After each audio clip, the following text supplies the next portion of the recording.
Good morning. Happy Sabbath. I'd like to welcome everyone here and also thank the church as well for giving me the opportunity to share the Sabbath school lesson. Looks like we're reaching the end and almost also completing the book of Genesis, which I think was a very interesting book. Just the way it is written from the beginning towards the end. From the beginning, we encounter not just the creation, but also great disappointment and the consequences of sin. But throughout also, we see the promises of God and how He gives us hope and somehow will restore everything. And I think towards the end of the book of Genesis, we begin to see more and more how that promise is being accepted as people see the way that the Lord blesses them. And also some of those promises already begin to fulfill. From Abraham, for example, when he was called to leave to a promised land, and how all that changes. And I think we are headed towards the promised land, and we also take hold of these promises, and we must live believing that these promises one day the Lord will fulfill them. I'm going to invite you all to bow your heads and ask the Lord for His blessing as well this morning. Heavenly Father, we are so grateful for the opportunity to be here. We know that Your presence is in this place. We know that as much as we might not deserve it, You give us this hope, this everlasting hope that Christ will soon return. And all that we face on this earth will simply be an old memory as we embrace the fulfillment of this great promise and we live forever with Christ. As we review the Sabbath school lesson, we ask that Your Holy Spirit may speak to us this morning. In Jesus' name, amen. It seems kind of odd the way sometimes the Lord goes about fulfilling the things that He says He's going to fulfill. Because as I was mentioning, in Abraham's case, he was promised a place, a land. He was called out to a promised land. And now all of a sudden, his descendants are sort of called out of that promised land to no other place than Egypt. And obviously, us knowing history, understand what Egypt meant to the Israelites and the many years of slavery and everything that occurred after that. But at least from the limited information that Jacob understood or received from the Lord, he knew that he had to look forward, and through his descendants, that promise that was originally given to Abraham would continue and somehow would be fulfilled. And the promises also go further down the line, eventually to the Messiah, the coming of the Messiah. And I think that was probably, at least in my case, I think that would be one of the greatest things to look at, to think from these descendants, eventually the Messiah will come to earth, the Savior will come to earth. But I think we'll talk about that a little bit further on.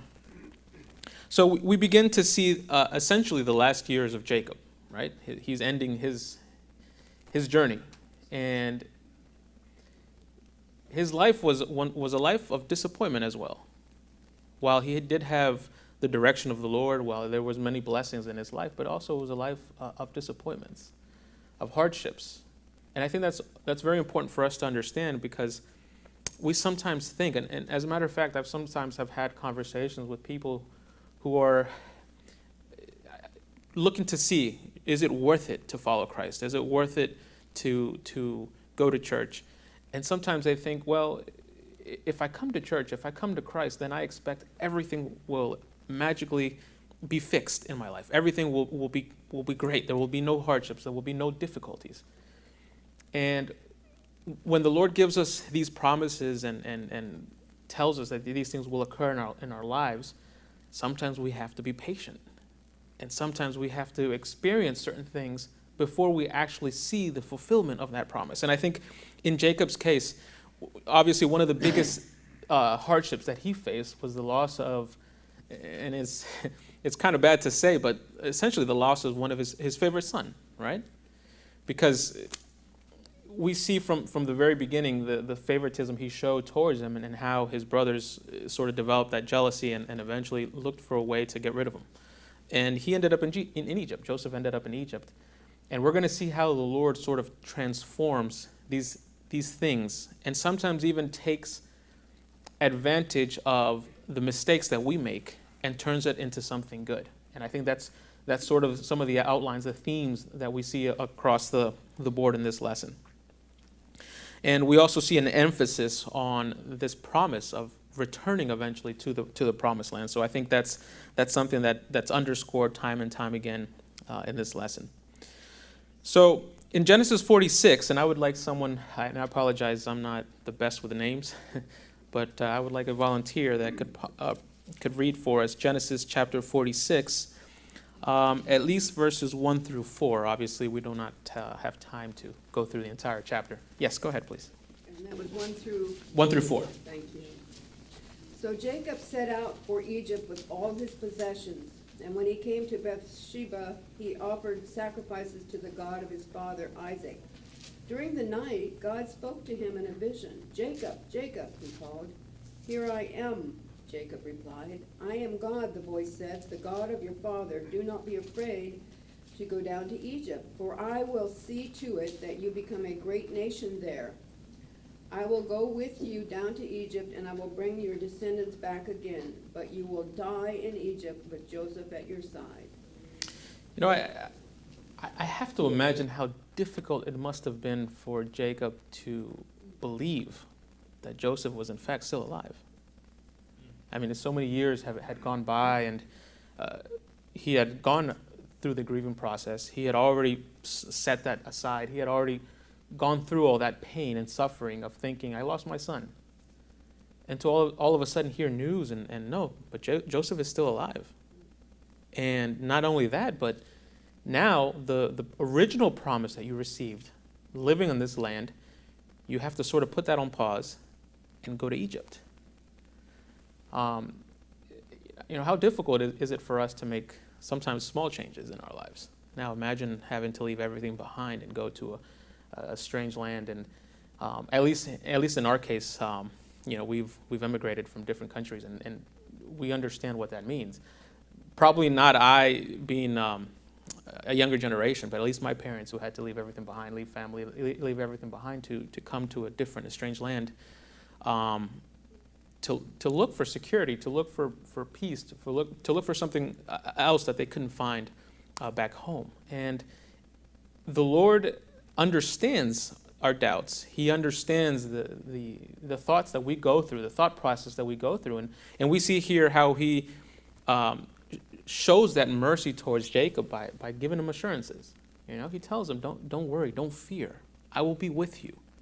And I also promise that before you pass away, you'll get the opportunity to see your son again. And I think that's just, it shows us that God is not just a being that is far away, that doesn't get involved in our personal feelings, our personal lives. He's actually very involved. And if we give him the opportunity to speak to us, the way he would speak to each one of these individuals, I think we would develop a better relationship with God and develop a better understanding of the promises he gives us. So he also tells them that aside from all these other promises that he's given him, he's going to continue to fulfill the promise that through him, the original promise that was given to Abraham, through him, there will be a great nation. Not to worry that because you're going to a different land, to a strange land, that all of a sudden this promise will cease to occur, and that the generations will not multiply, and that eventually you won't have this fulfillment of, through you, we'll have a great nation. So he gives these assurances to Jacob. Don't be afraid. Go out and leave. And the lesson also sort of gives an emphasis. The Bible sort of gives an emphasis as to how many people left in total to Egypt. And what was that number? 70, right? In total. And what is our understanding of that number 70? Why is that significant?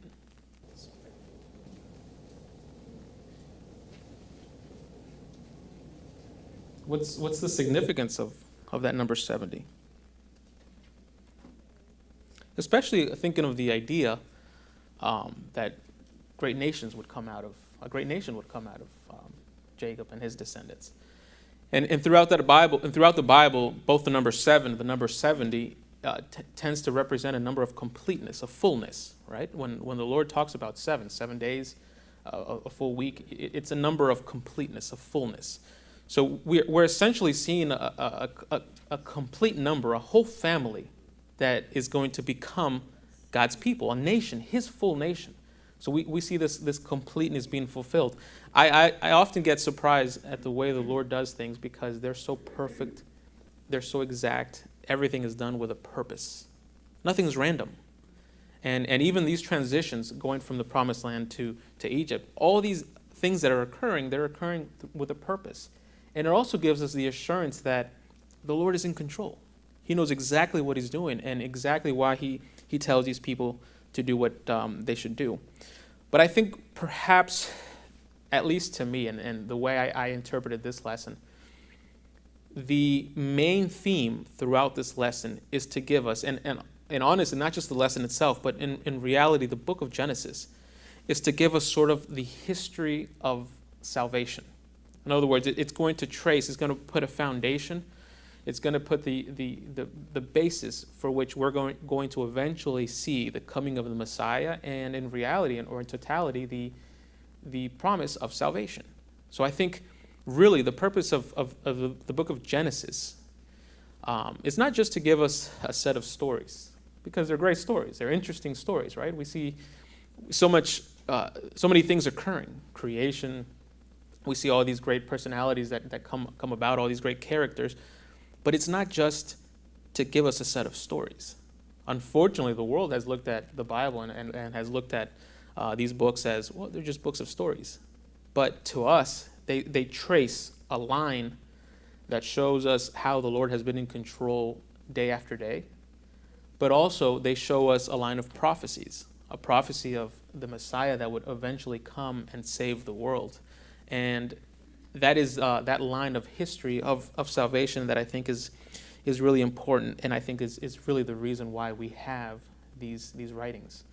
And then aside from that, then we begin to see also the way that the Lord interacts with humanity. None of these people were perfect. They made so many mistakes, and yet the Lord was there to help them, to guide them, as long as they believed and they continued to follow his guidance. So then after receiving this assurance, go to Egypt. I will be with you.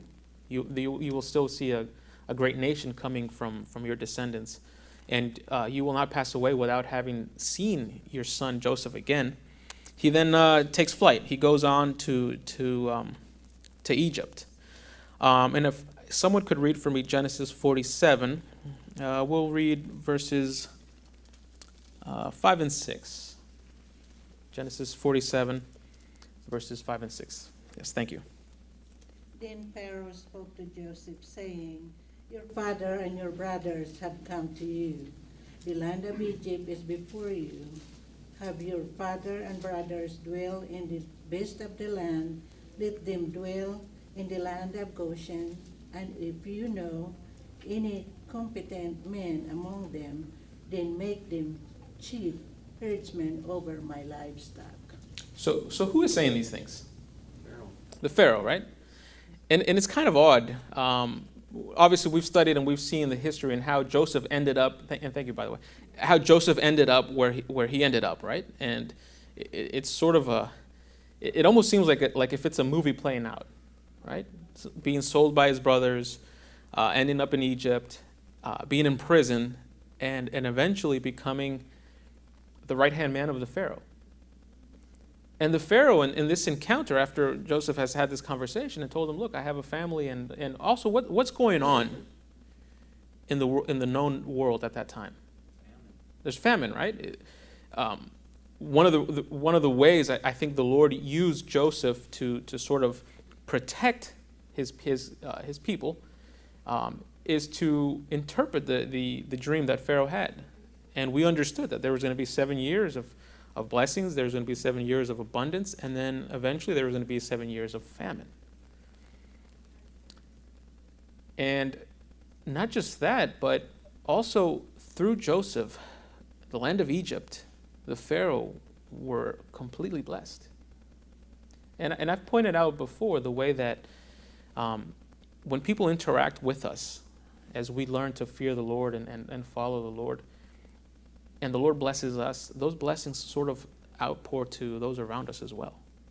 And I've seen that myself. I've seen how other people begin to be blessed just by interacting with us and understanding the relationship that we have with the Lord and the blessings that we receive from Him, and then those blessings sort of outpour out to also those around us. And this entire nation was blessed by the Lord of Joseph and by the God of Joseph and what Joseph did. So there's a famine going on, and complete strangers, the Pharaoh offers to Joseph, give them the best land of Egypt. And can you imagine that? I mean, can you imagine someone coming here to the States and they're coming to the leader of the country and the leader of the country tells them, give them the best lands. Give them the best of what you have. But I think that sort of underscores just the impact that Joseph had in this nation. And not just Joseph himself, but also that God had on this nation. And I think it's really interesting to see this. Now, Joseph sort of gives his brothers, his family, instructions. And he tells them, but when you go before the Pharaoh, what should you say to the Pharaoh? That you're just shepherds, right?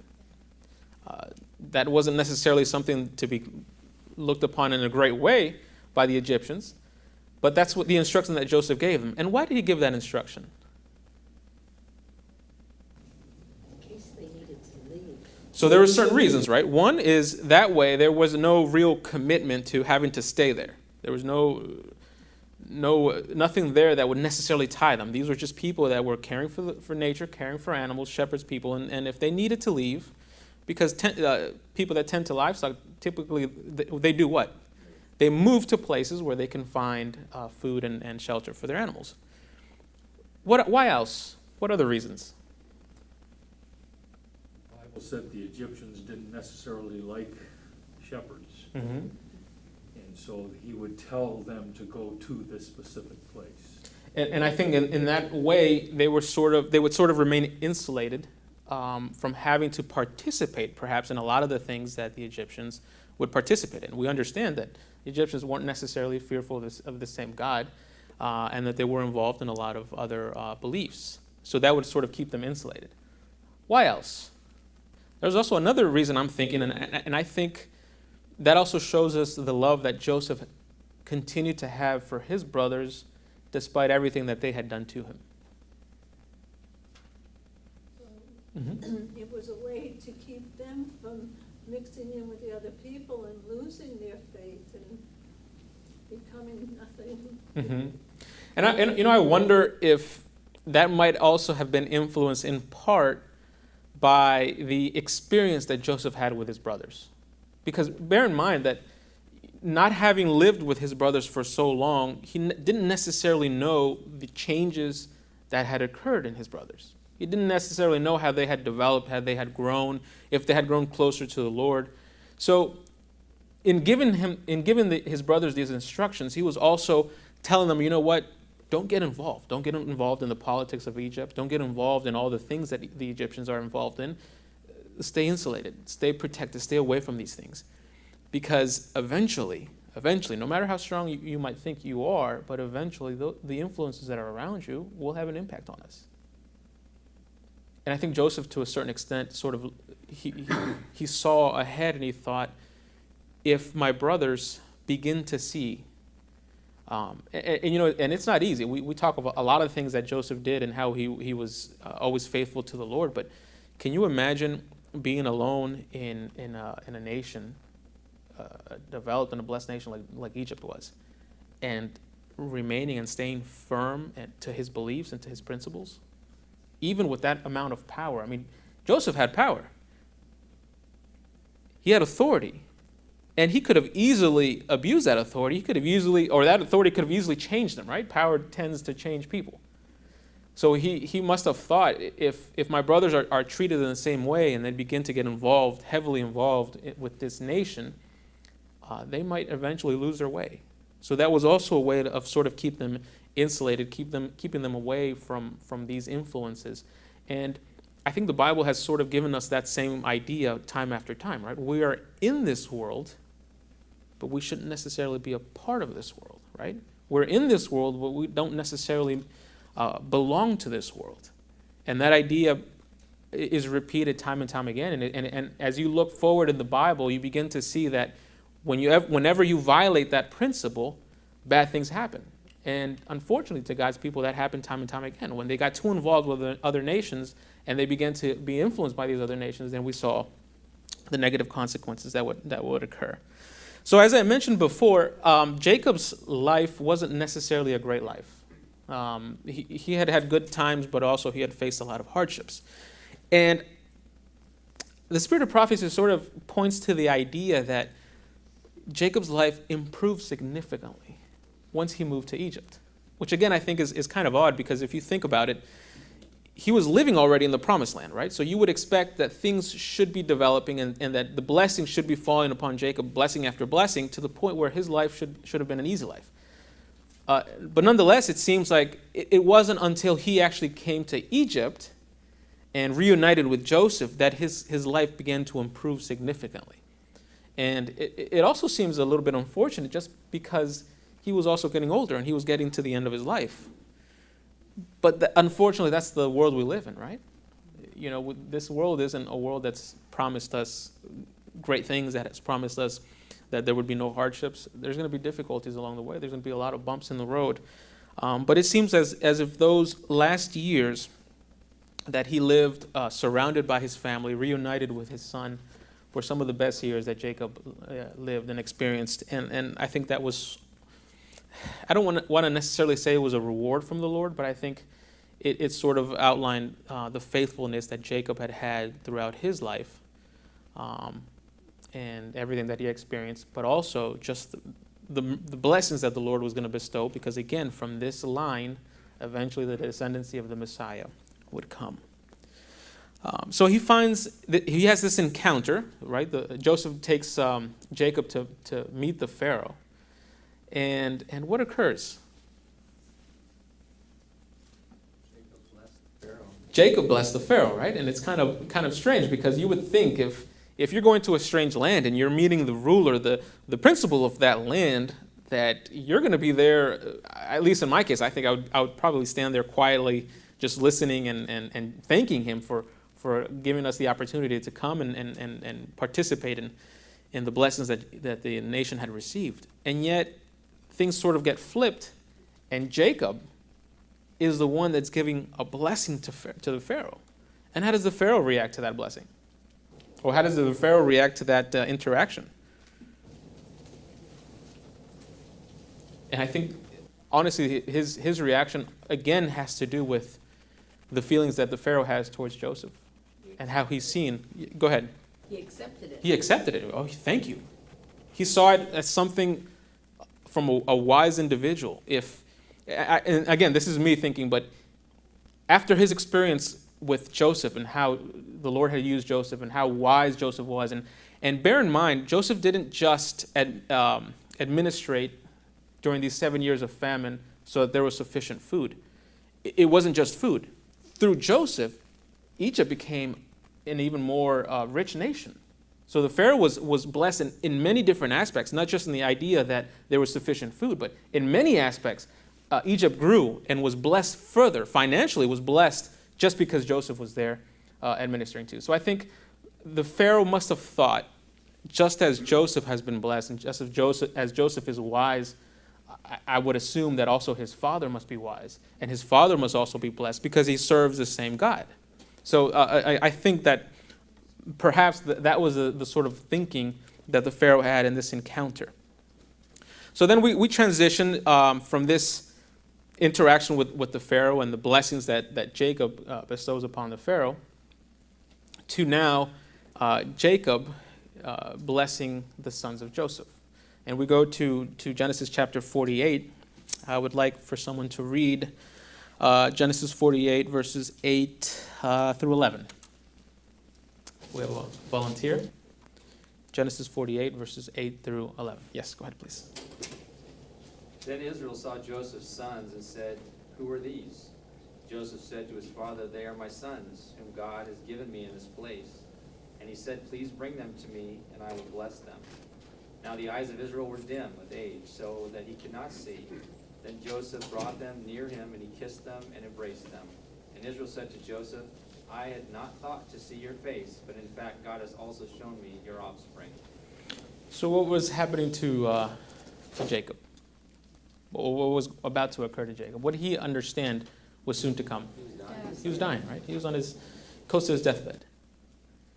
And as we see time and time again, usually once they're close to their deathbed, what is it that they do? They gather their family, and they have this conversation, this bestowing of blessings. This is what I would like for you. This is what I expect from you. This is what I would hope from you. But at the same time, this conversation that Jacob had with his sons was also filled with revelations of prophecy. Jacob had this revelation from the Lord as to what was going to occur with his sons, with his descendants, and eventually how the promise was going to be fulfilled throughout history.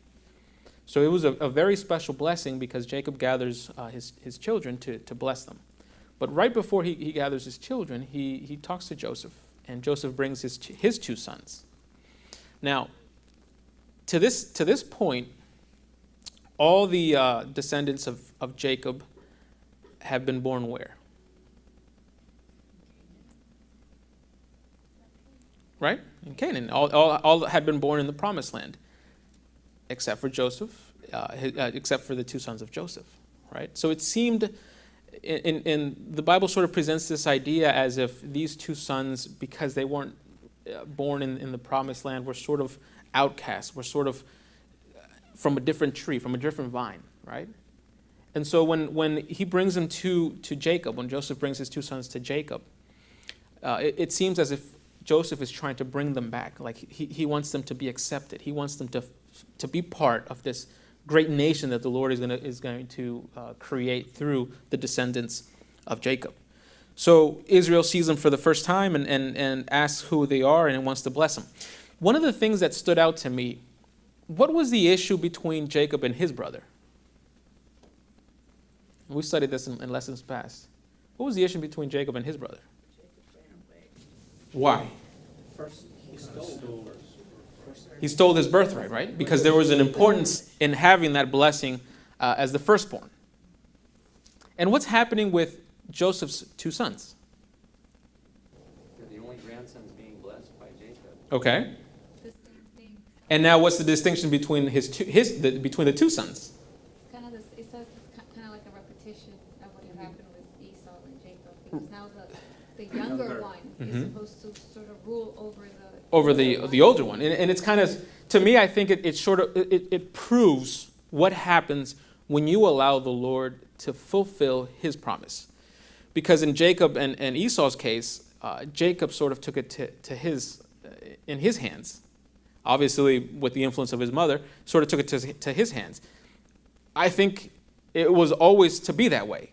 Under the guidance of the Lord, Jacob was always going to fulfill that role, and Jacob was always going to be the one that was going to be blessed. And through him, the Messiah would eventually come. But Jacob took it upon himself to fulfill God's promise. So that's why he stole the birthright, and that's why he eventually tricked his father into getting blessings and did all these things the way a human would normally think to do it. Let's do it our way. Let's help God to do the things that He needs to do. Does God need our help? Of course not. And he proves it in the two descendants of Joseph and his two brothers. Because Joseph, when he begins to hear that Jacob is blessing the younger son, what does he say? Is he happy about that? He tried to stop him. He said, wait, hold on, you're confused. Probably because, in your older age, probably because you're in your deathbed, or probably because you just didn't grow with your grandsons. You don't know who they are. So let me stop you, because he isn't the firstborn. And what does Jacob say? he refused to move his hands. He says that it displeased Joseph, Mhm. but father refused, and he said, I know, son, I know. And why did he know? Or how did he know? How did Jacob know? Because God must have shown him. And again, we also see the changes that the growth that Jacob has gone through. Because it's now no longer, I have a preference. It's now no longer, wait, he's my favorite. The mistakes he made with Joseph, right? He's my favorite. That's why I'm going to bless him. That's why I'm going to give him a tunic with different colors. Now it's, the Lord must have shown him. The Lord had to have shown him. The Lord showed him a vision of all the blessings that he was going to give to his sons. But the Lord also must have shown him who would be the one that had to be blessed as the firstborn, even if they weren't the firstborn. There's a lot of development in the life of Joseph, and the life of Jacob, and growth, and we see that. So then the sons of Joseph are essentially, and the fact that only they were the only grandsons that were blessed, we also see it in a way to sort of bring them back into the fold, bring them back to form part of this family, of this nation. And that's why I think Jacob makes it a point to bless them independently, bless them just as he did his sons. And Joseph, I think, also had that desire. I would assume that the reason why Joseph brought his two grandsons to Jacob was also so that they would be embraced, so that they would also now form part, so they would receive that blessing. Blessings that I'm assuming as his other grandsons were being born, he was bestowing upon them. But also, I think Joseph continued to have the same concern. And he had that both for himself and for his grandchildren. Because the same instructions he gave to his brothers when they met the Pharaoh. Tell them that you're just shepherds, man. Don't say anything more. Don't get involved. Remain isolated. Remain insulated from all these influences. He did the same with his children as well. And I think that's a great story that to parents, the way that Joseph looked out for them, because I think Joseph was also concerned that his children, now his descendants in this land of Egypt, who were now Egyptians because they were born there, could also be influenced and move away from God. So I think Joseph, in all that he's doing it with a purpose. So he's bringing the sons to Jacob, not just to be included in the family, not just to be part now of this great nation, but also to sort of say, I want them to be removed from the line that they could follow through Egypt and now be involved in the line that they could follow through God's people, through God's nation. Yes? I guess going along in that same line, I think when we see Joseph, we see a man that wanted himself and his family to sort of appreciate, embrace, and be loyal to their lineage. We see that by what you're saying, but by, as you were also mentioning, wanting his children to become blessed, but also towards the end of his life, he's like a leader, so I guess he would have to have a special sort of barrier, but he actually, he makes a request to have his bones taken from that land. So it's interesting, and I think something for us, to be true to our roots, to be true to the Lord, because in all this, he could have, I'm sure he went down in the history of Egypt as a great person, but he didn't see that as something as valuable as he did being, the son of God and being part of this great nation, even though, soon I guess they were going to be slaves, but he preferred to just be part and have that appreciation and embracement of his lineage. Mm-hmm. And I think it's good for us to also teach that to our children, not to be embarrassed of where you come from or who you are or your God. And at least for anyone that's immigrated from one country to another to live, in the back of your mind, what is the thought that you always have? One day you'll go back. One day I'll have the opportunity to go back to my land, to go back to my nation, to go back to my family. Spiritually speaking, I think Joseph always maintained that idea, and we should always live with that idea as well. We are not of this world. We can't accommodate ourselves to think. We can't lie to ourselves to think we are of this world. and in that way participate and get involved and do everything that the world does, because we're simply not of this world. And I think that that's the idea, the concept that the Lord tries to put in our minds. We are not of this world. You have to believe that eventually you have to live with the idea that you want to go home. How many of us have lost that idea, that we want to go home? And how many of us have accommodated ourselves to think, no, this is our land now. This is our place. This is our people now. Here's where we want to be. So Joseph was never comfortable with that idea to think, I want to stay here. He always had the idea, the thought, I want to go home. Even if I die, take my bones. The same request that Jacob made as well. I would like to ask someone to read for me Acts chapter 3, verses 25 and 26, because I think here the Apostle Peter emphasizes this promise that is being fulfilled as we enter into the idea of Jacob blessing his sons as well, and the prophetic significance that we find in these verses as well. A volunteer that could read Acts chapter 3, verses 25 and 26. Yes. All right. And you are heirs of the prophets and of the covenant God made with your fathers. He said to Abraham, through your offspring all peoples on earth will be blessed. When God raised up his servant, he sent him first to you to bless you by turning each of you from your wicked ways. So we see both a fulfillment of that covenant, that promise that the Lord has made. But again, the idea that through us, because this encompasses us as well, through us, this world will be blessed. And it will be blessed because that servant, Christ, will one day come. And when he does come, he will bring salvation to this world. I think that was what was being presented to Jacob. And when Jacob foresaw this and he gathered his children to, on his deathbed, give that last blessing, what does he begin to do? Does he just give one general big blessing to all his children? He goes one by one, by age, right? From the firstborn to the lastborn. And he gives them different blessings. Now, were all the words that Jacob spoke, were they all positive words? He reminds them of their past a little bit. Mm-hmm. Because sometimes we think, well, our past isn't our past. And, the Bible, God promises our past will remain in the past. But we always have to bear in mind that we are responsible. We face consequences in this world. And sometimes our past continues to haunt us. Those mistakes will continue to haunt us. Not in the idea, not in the concept that the Lord doesn't forgive and forget, or in the concept that the Lord won't save us.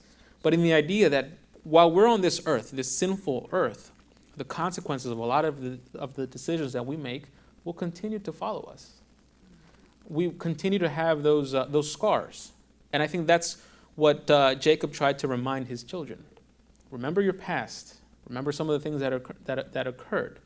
And not all of them were going to experience positive things throughout their lives, because some of his sons were going to be servants of other sons, right? Not all of them were going to be leaders. Not all of them were going to do great things. Some were just going to be servants of others. Now, what are some of the prophecies that we see being revealed here? What are some of the prophecies that he tells his children are going to occur? One of the things he says, if someone could read Genesis 49:28. Genesis 49:28. We understand that one of the promises that is made here is that through Jacob, there's going to be a great nation. Same promise that was given to Abraham. Genesis 49:28. All these are the 12 tribes of Israel, and this is what their father said to them when he blessed them, giving each the blessing appropriate to him. So we hear for the first time this idea of the 12 tribes of Israel, right? The development of what was going to soon become a great nation, the 12 tribes of Israel. What other prophecies do we see here? Prophecy of the Savior. Of the Savior, right? that would come through? Through Judah. Through Levi, what would occur? What would occur through Levi? The priesthood, right? Then we see through Judah that the Messiah would eventually come. And Joseph and his children would receive a double portion, a double inheritance. So we see distinct blessings being given to each according to what Jacob foresaw. Now, what Jacob was revealed and all these things that were going to occur, a brother serving another brother, the lineage of the Messiah, are all these things predestined? And that is why Jacob revealed it to his children, because that's what had been set by God, and that was what's going to occur? So then what is happening? God knows. Foreknowledge is not predestination. Mhm. It's confusing to us Mhm. humans. It is, right? And sometimes people might think, well, if this was all determined, if God had already revealed it, it's because somehow he had manipulated and controlled it to occur that way, right? But that's not the way the Lord operates. And it's far above our understanding to think that the Lord, and I always like to put it this way, God lives in the past, the present, and the future. We're restricted, we're constricted by this idea of time. For us, time moves in one direction, forward, right? But the idea, the concept that God knows the end from the beginning is a very difficult concept for us to understand. But that's what happens. And all prophecy that we see in the Bible, everything that's written in the Bible that occurs doesn't occur because God willed it to occur that way. It occurs because he knows what's going to happen. He knew that eventually through Judah, we would see David. Through David, we would eventually see the Messiah. And that is just a revelation of his power and the things that would occur. So it is not that he's arranged it to occur this way, but it is simply the way that the Lord reveals to us that he knows the beginning from the end. The biggest hope that they all had, and this idea of developing a great nation. Yes, Pastor, go ahead. They thought that you just brought up now that God revealed to Jacob what was going to be the future. It brings to me a very, it's a crucial point, and that's the position of leading from the second chair. You're not the one in command, you're not the one controlling, you're not the first name to the least. You're the second, you're the third. And how to accept that position? And if you look into the story of Jacob, the entire story of Joseph, the entire story of Joseph, there are three things there that are reoccurring. And that comes to all the patriarchs. That's lineage, land, and covenant. And so the ultimate fulfillment of the covenant is the Messiah. Joseph was called to protect the lineage and the territory, the land, the covenant that God had made with humanity. And that was through his older brother. It was not to save himself. It was to save the lineage of the Messiah. So the focus, the emphasis of all of the things in the story, all the miracles and dreams revealing to Joseph, he was related to protecting the lineage of the Messiah that had to do with the salvation of the entire humanity. And the land, the promised land that's going to be given to the people of God. As I said, we're foreigners, we're traveling. This is not our home, this is not our place. It's still to come. And I think that Joseph understood that. Because there are some times in the story where he mentions about this covenant. So, and to me is something that is very strong to me. And that sometimes I have to sit back and think that I am not the emphasis here. I am not the one to be praised. I am not the one to be exalted. Sometimes I have to sit back and just watch and see what God does. And that's not easy to do, right? It's just not easy to do, especially when things are going right. I think when things are going well, for Joseph, for example, all the hardships he faced and eventually ending in prison, for example, it's easier, I think, in that situation to search for God. You have nothing. There's nothing that you can do on your own. You're limited. You have to seek the Lord because you have no other alternative. But when Joseph was essentially second in command in Egypt and he had all these blessings, he could have easily interrupted this whole plan, right? He could have easily interrupted everything. Interrupted the covenant, interrupted just the plan that God had for humanity. He would have done it somehow. The Lord would have continued through his plan, through his promise, no matter what. But Joseph could have made the decision to interrupt all this.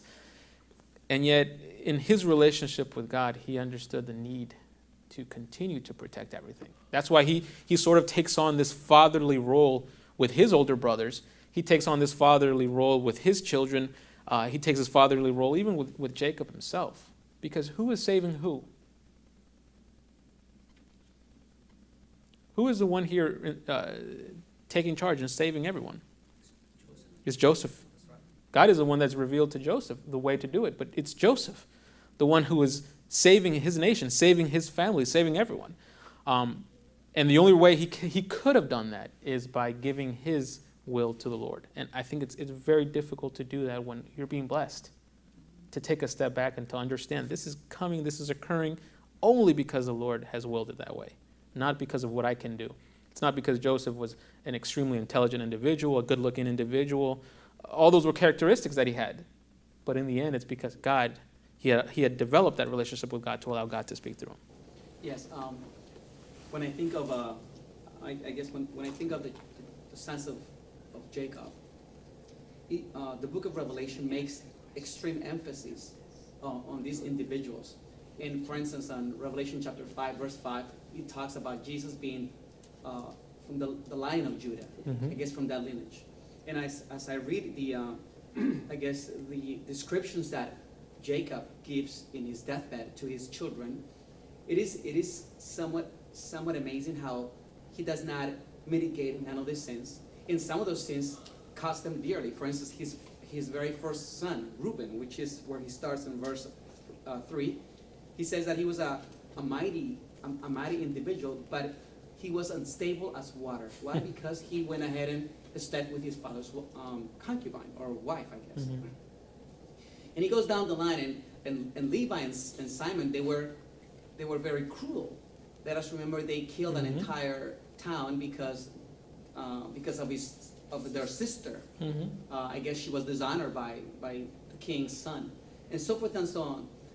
But yet again, I see that in Revelation, the Lord has mercy on these individuals.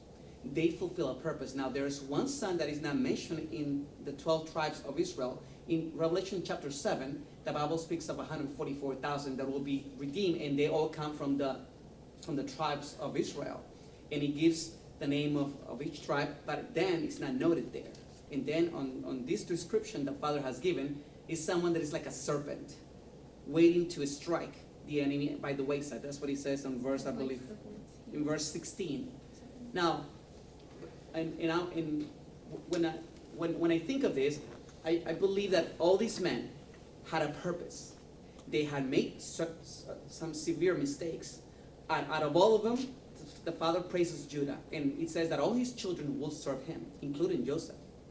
But they fulfill a purpose. They repent from their sins, and right before their father was about to die, they were concerned that Joseph was gonna, I guess, change that, which that's right. Exactly what you were saying. They were saying maybe he's gonna just annihilate all of us, kill us all, because we really made a big mistake with this individual. But yet Joseph, which is a prototype of Jesus, he didn't do that.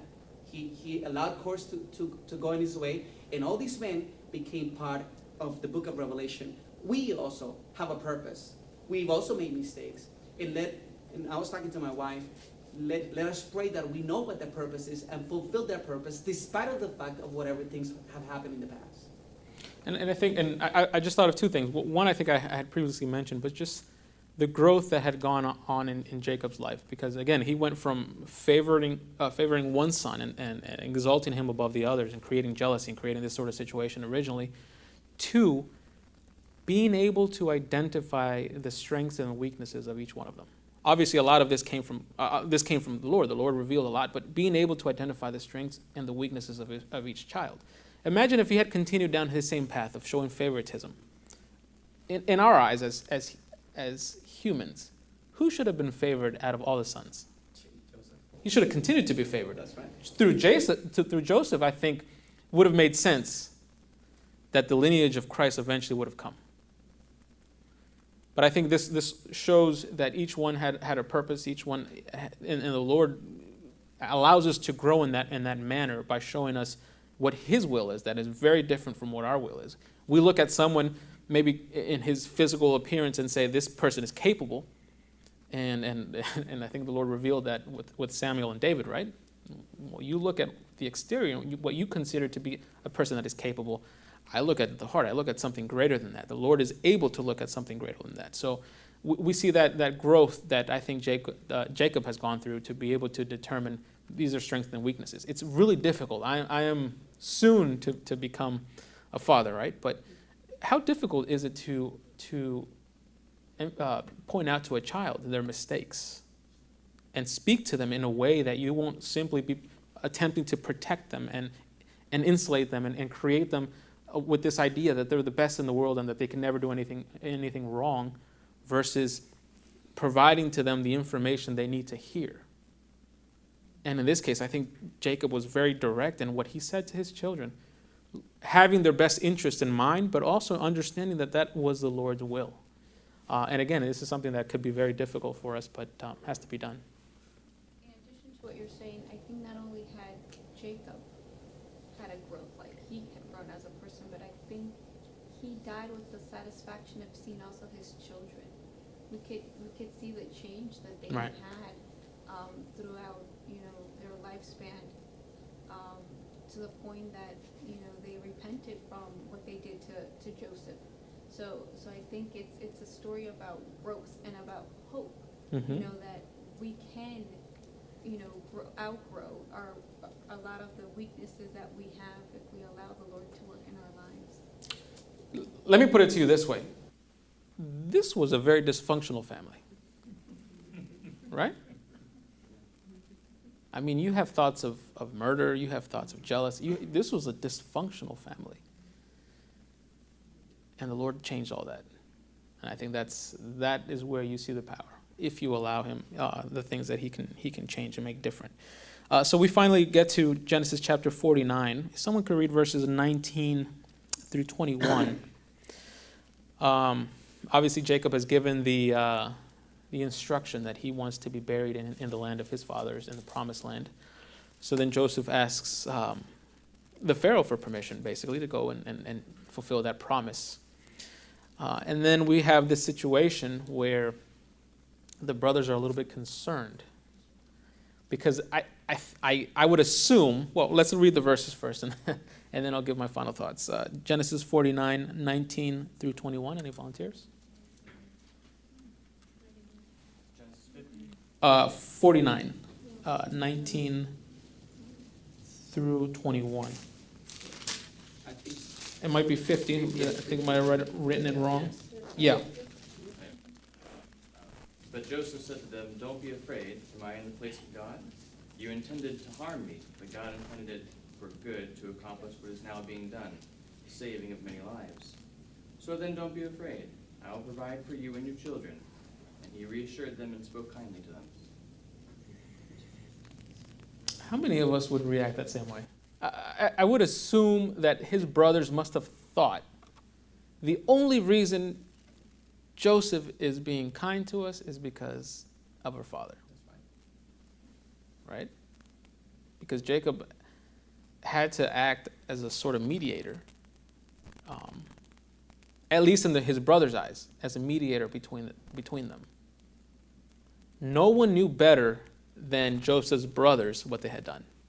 And the evil required in someone's heart to betray a brother in the way they did. I mean, they were ready to kill him.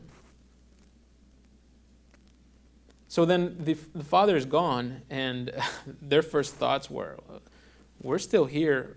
Because remember the position that Joseph holds. Remember all the stories that we studied before, right? The fear that they had when he hid his cup in one of their bags of grain. Remember the fear that they had before the person that is the second in command here in Egypt. So they must have thought, as soon as Jacob is gone, what's going to happen to us? Many things. He could have simply just said, you know what? Leave Egypt. Get out of here. Didn't necessarily have to put them in prison, kill them. All he had to do was say, leave. Go fend for yourself. Go encounter these famines. Go encounter all this on your own. But what does Joseph do? He comforts them, right? He says, don't be afraid. I will take care of you. I think this is one of the most important verses in the Bible. Just think of someone that you might need to forgive and apply that grace of Joseph's forgiveness to that person. Mm-hmm. I just think this is the most beautiful verse. It's so easy to forgive those that we love and that treat us right. It's difficult to forgive our enemies.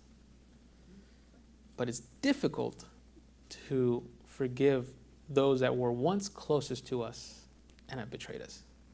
I believe also the father was concerned about that. And he commanded his children to tell Joseph after his death, and that's in verse 17, to be careful with that. And he says, so shall you say unto Joseph, forgive, I pray thee now, the trespass of thy brethren and their sin, for they did unto thee evil. And now we pray thee, forgive the trespass of thy servants, of the God of thy father. Right. So he was concerned that maybe... And he didn't sugarcoat it, right? He called it for what it is, for what it was. Forgive that evil. So, we could be betrayed and someone can display their evil towards us. But I think Joseph, and again, I think the underlying idea behind all this, the underlying theme behind all this, is that Joseph is a representation of Christ. Because what did Christ go through? Who betrayed Christ? His people. The one sitting at his table. And he said it, right? The one sitting at this table that drinks from the cup is the one who is going to betray me. Judas with a kiss, you betray me? And I think all this is a representation of Christ, and it shows us the plan of salvation. And it shows the difficulty with which God has to save us. And I think it's a great story, but more than a story, it's a plan. It's an idea. It's a principle that is shown to us throughout the Bible to give us hope, to give us understanding that despite all the difficulties and the hardships we might face, we are looking towards the promised land. We are looking towards the fulfillment of these covenants, of this promise. And just as the Lord showed us throughout history the way he was going to fulfill and the way he fulfilled, and the Messiah came, at least we understand as Christians, we understand that these prophecies were fulfilled and the Messiah did come. We also understand that the Messiah will come again. And that is the blessed hope that we have. Amen. So I think it was a great lesson. I hope you guys enjoyed it as much as I did. I think definitely the book of Genesis, if we look at it, we go back to it, we'll find much more greatness and richness than just a set of stories. We'll find a lot of God's plan towards us. We're out of time, so we're going to conclude. I would like for everyone, I guess, we could stand and pray with the Lord. Father, once again, we come before you, humbled, understanding that you are in control of everything, despite what we might think, despite what we might see, despite the chaos that might be occurring around us. We understand, Lord, that there's a plan, that there's a purpose. And as we study your word and we see the way you've directed your children in the past, we have the assurance that you will direct us until the Lord's return. I ask, Lord, that you bless everyone, those that are here with us today, those that are watching, that you bless us, that you open our hearts and our minds to get the teachings that we find here in your word, and that we can place them in our hearts and we can put them into practice.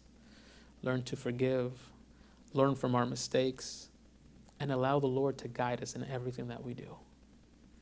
But most importantly, out of everything, that we can learn that the emphasis that has been placed always by all these characters in the Bible, the emphasis has always been Jesus Christ. May he be the most important in our lives. I ask this in his name. Amen.